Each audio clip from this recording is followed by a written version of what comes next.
자, 이번에는 우리가 수권에서 특별히 해수의 층상 구조에 대한 걸 살펴봤어요. 층상 구조에 대한 걸 충분히 설명드렸는데 혹시 이런 부분에 대해서 기억이 나지 않을까봐 중학교 때 배웠던 내용이지만 한 번 더 언급해 보려고 합니다. 바로 물의 밀도예요. 물의 밀도와 온도와 물의 밀도, 온도 변화에 따른 물의 밀도입니다. 물이라는 거는 밀도를 우리가 물의 밀도는 우리가 1이라고 이야기해요. 정확하게는 1g/cm 세제곱 센티미터. 다시 말해서 가로, 세로, 그리고 그 높이가 각각 1cm, 1cm, 1cm인 가로, 세로 높이가 모두 111인 이런 공간 안에 들어가는 물의 질량이 1g이라는 거죠. 이건 굉장히 작은 양이에요. 여러분들이 마시는 우유가 200mg이기 때문에 그거의 20분의 1. 아마 혹시 메스 실린더를 기억한다라면 거기에 1ml는 굉장히 작은 양인 걸 알 수 있어요. 요 세제곱 센티미터는 밀리리터하고 같은 양이거든, 부피가. 굉장히 작은 양이에요. 이 정도 안에 물이 1g의 질량을 가지는 물이 들어 있다라는 거, 이만큼의 부피를 차지하는. 그런데 물의 밀도가 1이라는 거는 항상 1이 아니에요. 물의 밀도는 조금씩 변해. 우리가 여름이 되면 기차 레일이 이렇게 길어져서 늘어나기 때문에 기차 레일과 레일의 사이의 간격을 기차 레일이 이렇게 있고 있으면 쭉 붙여놓는 게 아니라 사이에 이만큼씩 틈을 떼놓는다고 그러잖아요. 요즘에는 뭐 그러지 않지만 예전 기차는 그랬어요. 그래서 기차 가면서 덜컹 덜컹 저거덕 저거덕 이러면서 가는 이유가 이 빈 틈 때문에 그런다고 하죠. 그런데 이렇게 대부분의 고체뿐만 아니라 물도 온도에 따라서 밀도가 변한다라는 거지. 물이 가장 무거울 때, 다시 말해서 물이 같은 부피 안에 가장 많은 질량을 가지고 있을 때가 언제냐면 바로 이 온도가 4도일 때입니다. 4도. 중간보다 조금 멈추는 이 4도일 때 1g에 1g per 세제곱 센티미터의 물의 밀도를 가지고 있어요. 그리고 대략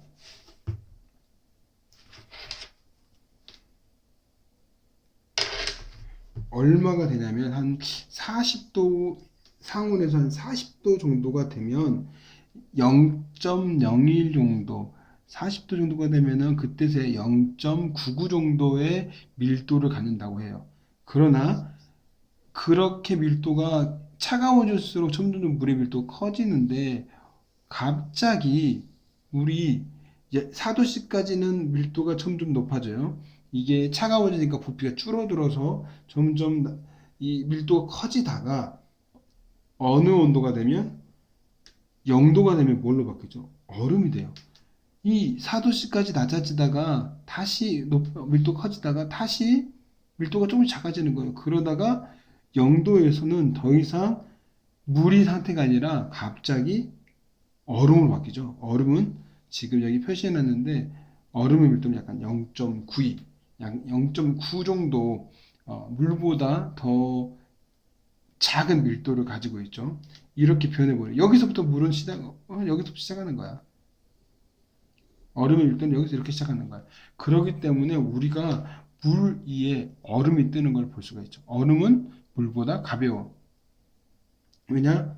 얼음의 밀도가 물보다 작거든.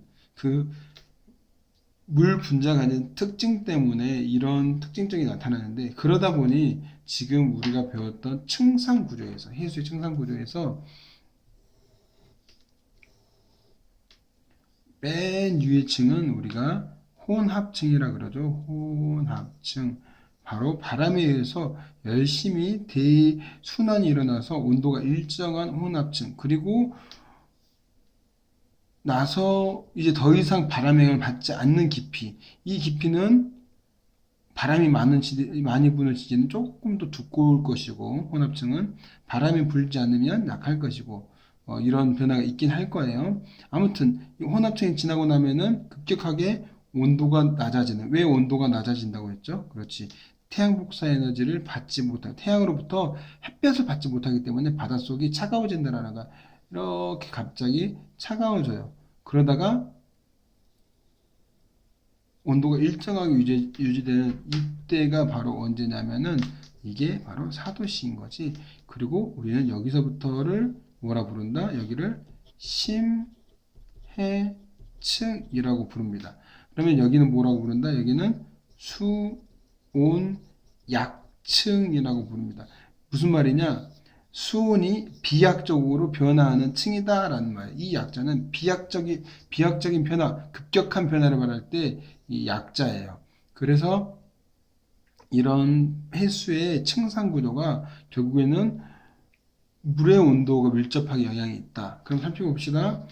물이 4도씨에 가장 밀도가 크다. 다시 말해 가장 무겁다라고 했죠. 그래서 밑에 깔아앉아 있어요. 그리고 그보다 4도보다 조금씩 온도가 높은 물들은 그 위에 쌓이는 거예요. 차가운 물 그대로 아래에 있어요. 따뜻한 물 그대로 위에 있어요. 더 이상 여기서 순환이 일어나지 않는 거야. 그래서 앞에 선생님이 말한 것처럼 물질의 이 바다 심해층에 있는 물은 태고 쪽부터의 물이 그대로 어느 물이 내려가는 게 아니라 그대로 있을 것이다 라는 뭐 이런 이야기도 하기도 하죠. 자, 이렇게 됩니다. 그럼 북극 극지방은 어떻게 되냐? 4도씨보다 여기서 이제 여기까지는 북극으로 가면은 이 혼합층이 바람에 의해서 온도가 섞이는 게 아니라 따뜻한 물하고 차가운 물이 섞이는 게 아니라 만약에 섞이지 않았다면은 혼합층이 이런 온도 불표를 가져왔을 거예요. 수온 약층까지 쭉 이렇게. 근데 여기만 섞인다라는 거지.